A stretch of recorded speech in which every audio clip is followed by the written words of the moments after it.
welcome to a new video on our channel FPL Nerds. My name is Timo. And my name is MJ, and today we're going to show you our Game Week 4 results and what a week that was. Our Game Week 5 team preview, as well as the transfers that we are planning to do. Indeed. So yeah, let's see what happened this crazy Game Week 4 and how we're preparing for Game Week 5. Let's start. Alright guys, this is how my team did in Game Week 4. I have a total of 68 points, which took me from 4.5 million to 3.7 million. So an increase about 700k more or less, which is good, but I hoped for a bit more. Although I will take the win, and it's already a green arrow, a green arrow, and it's an improvement already. Let's go to the team itself. In the back, I have Sanchez, who got me another clean sheet and 2 bonus points, which I think was one of the best options that I chose when I was doing the wild card, as Brighton keep on showing that they are very solid defensively, and hopefully he can get us a few more clean sheets during the way. After that, I have Trent Arnold, which got me the most points out of the defense with 17 points, with an amazing goal and an assist and a clean sheet. Absolutely brilliant game. Yeah, right? It was amazing. Next to him, I have James, who didn't provide a clean sheet. However, he managed to get an assist and a few bonus points, so I have 7 points from him, which is also great to see. After that is the two Man City boys, which are the bit of a disappointment, as for the second time in a row they conceded 2 goals, so they had only 1 point each. So I don't know what's happening there, man, really. Actually, I don't really think that Manchester City will be missing over and over again clean sheets, so I wouldn't be too worried about that. Okay, you think so? All right. Well, Man City is one of the best defenses, so I think Exactly. that the last two were maybe kind of a fluke, and hopefully they will start keeping the clean sheets again. All right, so that concludes the back. Anyway, let's move on to the mids, and in the midfield, I have Salah as captain, which unfortunately he didn't get any returns in this big match. However, he missed 2 big chances right in front of the goal. So on another day, if he got a bit lucky, he would scored at least 2 goals, and I would be in a much better position. But you know, that happens sometimes in FPL, and you have to take it on the chin and go on. After that, I have Andreas, which got in instead of Zinchenko, as he didn't play at all due to an injury. After that, we have Kulusevski, who got me 6 points with a clean sheet and a 3-point assist. And finally, Martinelli with only 2 points, as he didn't really score in that match, which is also a bit disappointing, but you know what? It's fine. It still got me 2 points. In the front is Haaland and Jesus. Haaland with an amazing first-time hat-trick in the Premier League. Hope that will continue, but now First, but not the last. yeah, that's what we hope for, right? More points, more points. And finally, Jesus with only 1 point, which was actually not bad, because a lot of people captain actually Jesus, and that helped me with the ranks a bit. So finally in the bench, there's not much to say there. Ward with 1 point, Da Silva with 2, and Archer with 1. So that's not much to say there. Okay, so moving on to I had 2 free transfers, so I'm gonna show you now what did I did with those. One of them is a bit of a weird move and could be a bit controversial, but if you have any comments, please drop us a comment below and tell me what do you think. So actually, I myself have a comment based on this before we move on to the transfers. Yeah, once again, you have a green arrow and you went up 700k. I know you would have wanted a little bit more. yeah. But if you come to think about it, ever since you used your wild card, you've been getting green arrows. So for Game Week 3, Game Week 4, let's hope for Game Week 5 as well. And yeah, your team is looking pretty good. Yeah, technically yes, green arrow, but small ones. But yeah, I'll take the win. I'll take the It's a win. marathon, not a sprint race. Indeed, FPL. indeed, indeed. Okay, so let's move on to the transfer. Okay. All right, guys. So as I said, I had two free transfers. The first transfer is, as you can see on the screen, I moved from Zinchenko to his teammate Saliba. Basically, I took out Zinchenko because of the injury. He will probably not play for a match or two. And I don't know, since the beginning, he's not providing so much so far. So I thought Saliba is still have the same fixtures and is cheaper and will save me a bit of money that I can use somewhere else. The difference in the stats are not that great, but at least Saliba have a goal and an assist so far against Zinchenko, who only had one assist. So let's see. He's only a 4.7 Saliba, so it's not really of a big of a gamble anyway. And Arsenal have been showing that they are good defensively so far. Yeah, that's the thing about Saliba. You cannot really rely on those goals and assists. Obviously, he's a 6'3" player, and he will be getting some additional headers and mainly from corner kicks or set pieces. However, it's definitely, I think it's a good transfer. You first of all, you want some value, and second of all, at this point in time, he looks pretty nailed in the team. And I'm not sure that he will lose his spot even when Tomiyasu's back, and probably White will be benched. That's what I'm thinking. Yeah. Talking about value, actually, I still have 0.4 in the bank, and my team value now is like 101.1. So I'm always making the Very transfer. nice. Yeah, it will help with the next wild card and so. So yeah, so this is for the first transfer, just to secure an Arsenal defender. All right, guys. So this is actually the transfer that probably will not make a lot of sense to a lot of you. But look, I love Harvey Elliot since the last season. He's a great player. He really works on the field, and he's quite creative. Actually, we saw in the last match against Bournemouth how did he do, and the goal he scored, and the passes he was making to other players.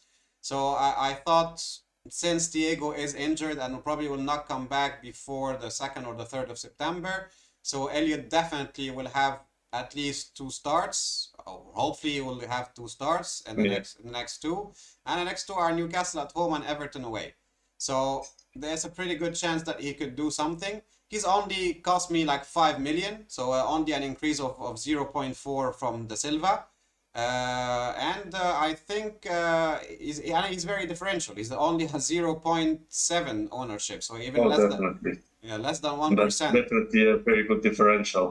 Yeah. If it works out for you, I think it can really push you up in the rank very fast. I'm just not very sure for how long will Thiago be injured. Most probably, I believe at least one match he will have it, and starting with the second match, maybe there will be a little bit of rotation. But what I can say, because personally I also thought a little bit of getting him, but I'm too scared to do this move. However, when he's on the field, you can see that he's very offensive for a central midfielder. And he also takes that right wing. He has a lot of runs over the right wing, and he helps with the build-up play. It actually allows Salah to cut inside. Yeah. So he's quite essential at this specific moment in time. Not necessarily for your FPL team, but in that Liverpool team, he looks like a gem. Yeah. And look, if you look at this XGI, he's at 0.55, so it's not really bad for a 5 million midfielder, you Not know? at all. Yeah, the only maybe downside that he's taken a third Liverpool spot. So instead of getting, for example, Robertson, Trent, and Salah, or Trent, Diaz, and Salah, I chose to go with Elliot instead of Diaz. Of course, I don't have the money to go to Diaz now in simple moves, so I chose the second best option. In that case, is Harvey Elliott. In my opinion, he could be a really good asset for the next 2 or 3 game weeks, and then I can reassess and see what's gonna happen. Okay, guys, so this is how my team is looking for game week 5. As you can see, I switched the formation to 4-4-2 for the moment because I'm still have a final thoughts about whether should I bench Walker or play him. But if I play him, who should I play him instead? So let's see. From the back, we have Sanchez, who has been proven that he's very good option, as I said in the previous one. As Brighton proven to be very solid in the back, and even can get you a few bonus points and a few saves. Moving on to the defense, Trent facing Newcastle at home, which should be a good fixture. Newcastle is not going to be very easy to break, of course, but I think since they are home, they should be more attacking and trying to get a few goals. Salah also will join him in this game, and he's have my captaincy now for the moment because I think he's the more sure player to start and to play for at least 80 minutes. So I think Salah could be my captain for now.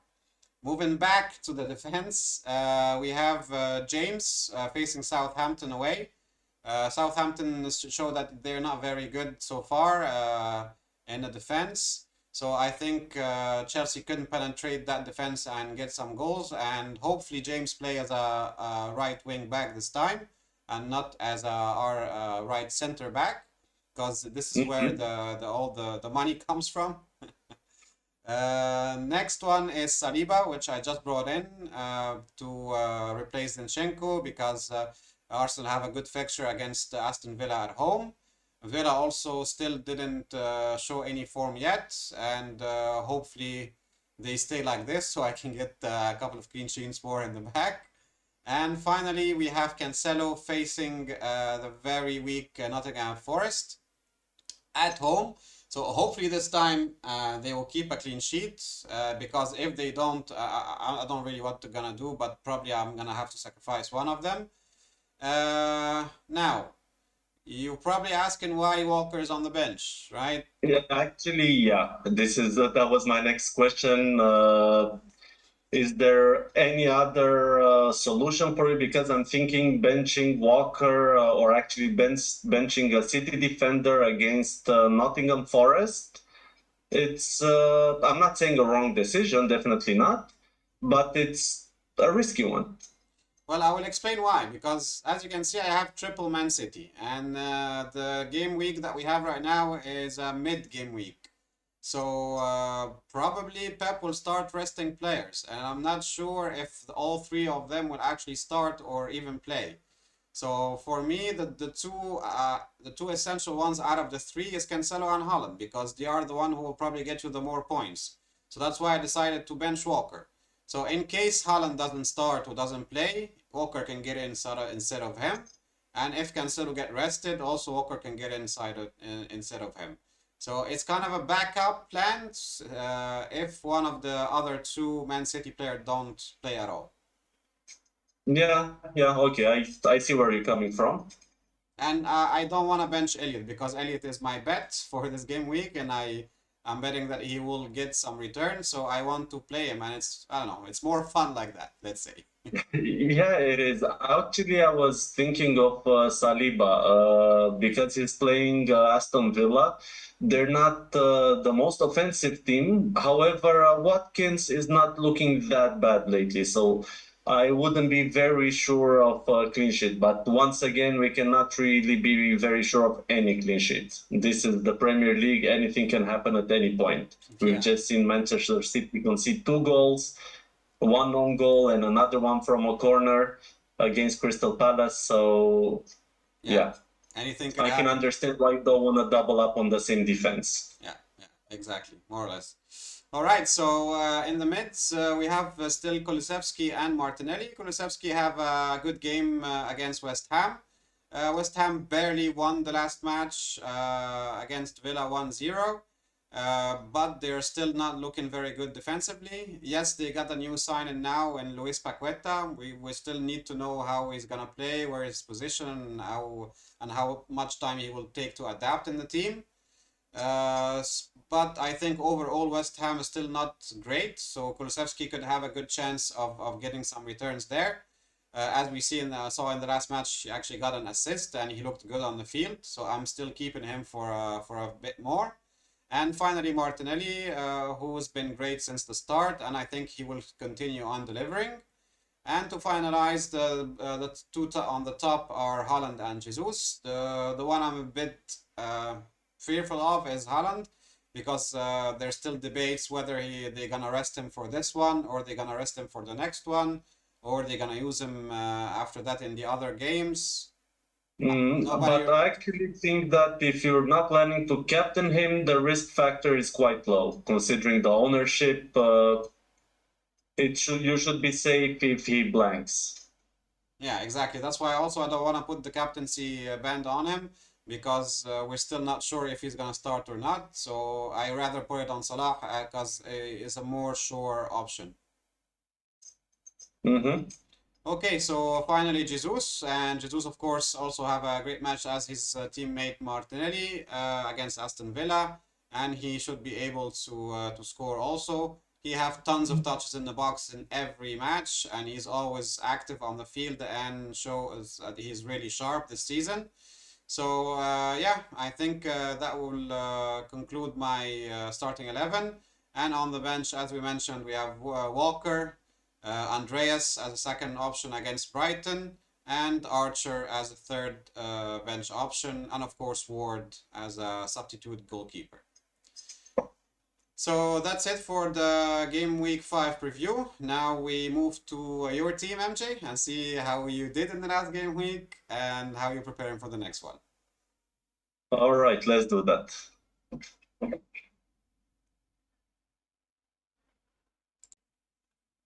All right, so this is what my team did for Game Week 4. I had a total of 65 points with quite a big red arrow. I dropped from top 8K to 47K. However, this is FPL, and this is what happens to you when you make the wrong choices. As you can see, I do not have Arnold in my team. This was a very big risk that I took in Game Week 2 when I took him out and got Cancelo in. It definitely did not pay me back, maybe in a bad way. So yeah, to go to the team itself, the players that I actually have. So I will start with Pope and Trippier. They had a pretty decent match against Wolverhampton. However, they received that one goal from Neves, from Ruben Neves, which was a screamer from outside the box. There was not much that Pope or anybody else could do about it. Yeah, so we have 3 points for Pope, 2 points for Trippier. Perisic actually rewarded me with a clean sheet and could have been way better if Kane would have converted that penalty. Instead of 6 points, I think I would have been looking at 10 or 11 points, but it's obviously not the case anymore. James, he actually got 6 points from the one assist that he provided. He did not keep a clean sheet again, but let's hope that this will change in the coming game weeks. And lastly, in the defense, Joao Cancelo. Once again, a pretty disappointing defensive performance. Or I wouldn't, no, actually it's not a pretty disappointing performance, because the 2 goals that they have received was, one of them was a through-on-own goal, which was a deflected ball by Stones, and I wouldn't even say that it was too much of his fault. And the second goal was from a corner, header, Anderson, I think it was, from Crystal Palace, and he just rose above the defenders and just scored with a header. So yeah, this would sum up my defense. Now, moving to the midfield. I'm one of the pretty happy managers to own Luis Diaz. He had 2 goals. I'm not really sure if I should expect the same in the coming weeks, considering that both of them were headers, and this is definitely not his specialty. He's quite a short player, he's not very physical, and his main attribute is dribbling and long shots. And none of these goals came from any of these 2 main attributes that he has. Next to him, Salah. which, as you said, it was very disappointing, but he's only human. We cannot expect him to always score and score and score over and over again. And if I had this choice again, I would still pick him as a captain. I don't think this will happen too often that the Liverpool will actually score 9 goals and Salah would not have any return.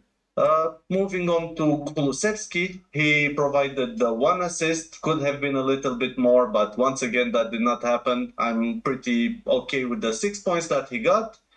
And for the last pick was Martinelli in the midfield. I think he was pretty unlucky to walk away with just 2 points. And I'm thinking maybe, I'm not really sure, maybe this has something to do with the fact that Zinchenko did not play, as he was pretty helpful in the build-up of the Arsenal attack. Yeah, that's actually a good point to make. Yeah, I didn't think about it. Yeah, that could be actually a factor in why Martinelli didn't really do as well as he did in the past matches. Good one, good one. Keep up. Yeah, let's see. First we need Zinchenko, and then we can hope for more Martinelli goals. All right, so moving on to the forwards, it's pretty basic. I have both Haaland and Jesus. Jesus scoring only 1 point, which I cannot really complain about because he was actually captained by 2.5 million managers. So the lower his score is, the better it is for me, considering that my captain was Salah.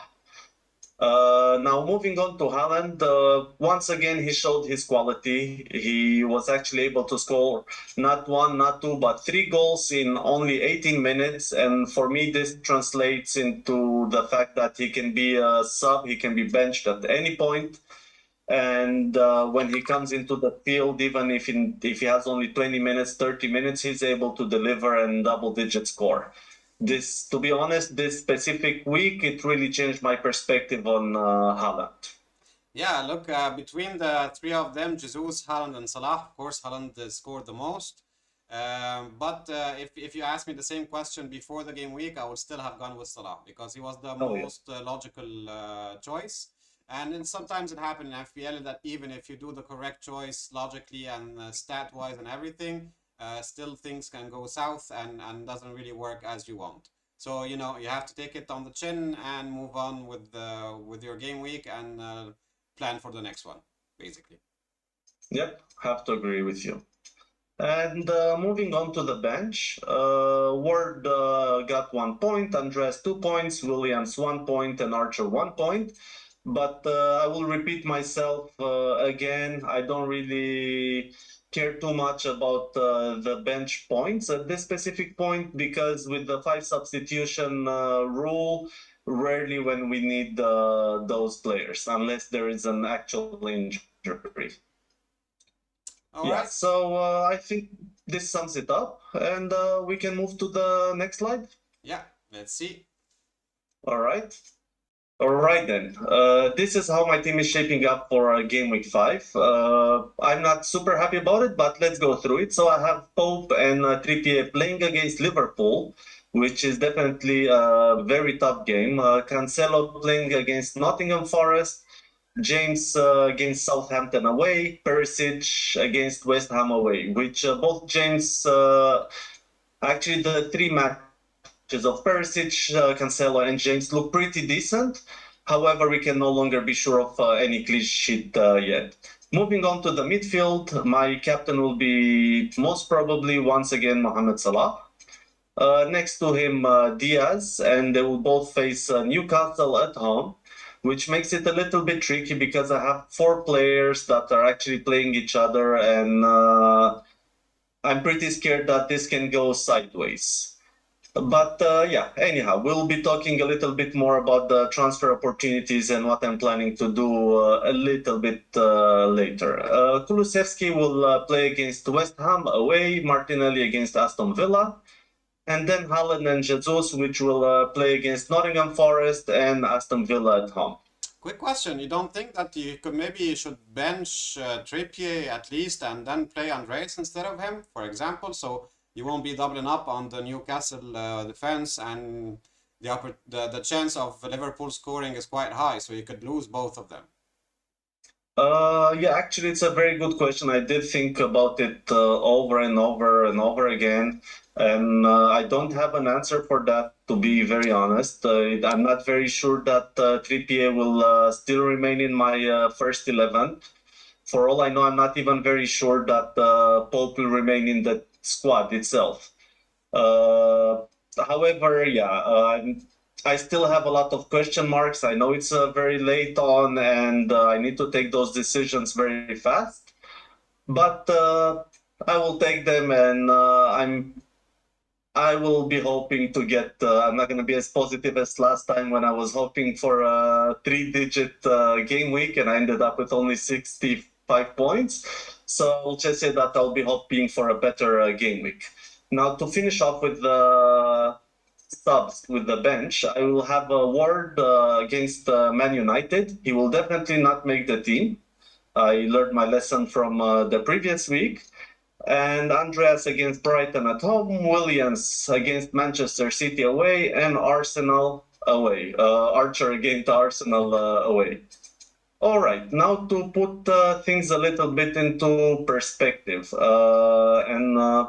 because since I did not make any transfers yet, I can just walk you through the things that I'm planning to do or that I'm thinking of doing, and maybe you have a few suggestions yourself. Yeah. So yeah, one of the options would be to take out both Luis Diaz and Kulusevski and get instead of them Grosh as well as Sterling. I do like the form of Sterling. I do think that they are an improving team. They have new transfers coming in. And his price, I know it's not a very important factor, but his price is 9.9. He went 0.1 down, and the form is looking with him. So this would be one option. Second option, I could do Pope to Sanchez. All right, and that's it. Okay, maybe next week, maybe move Cancelo to Arnold, but it's still so far away from now, so I don't want to be talking about Game Week 6 transfers yet. All right. Do you have like a one free transfer or two free transfers? Just one. Okay, so if you do double, you're taking a -4. Would you really want to do that at that point of time? No, not really. I don't want to do that. Yet again, I'm not really sure I can really count again on Luis Diaz to score 1 or 2 goals against a Newcastle team which looked pretty solid. And Kulusevski, yeah, he on the pitch he looks very good. However, in terms of FPL, he's not selfish enough. Okay, he tends to pass a lot, which is okay. It sounds weird when I say it, but he doesn't look like that decisive player who's going for the final pass or for the shot itself. And considering that he didn't do too much against Nottingham Forest, which arguably are the worst defense in the league, I'm not really sure I want to keep him for longer. Okay. Well, I would say that maybe your priority now is to take out maybe one of the two Newcastle boys.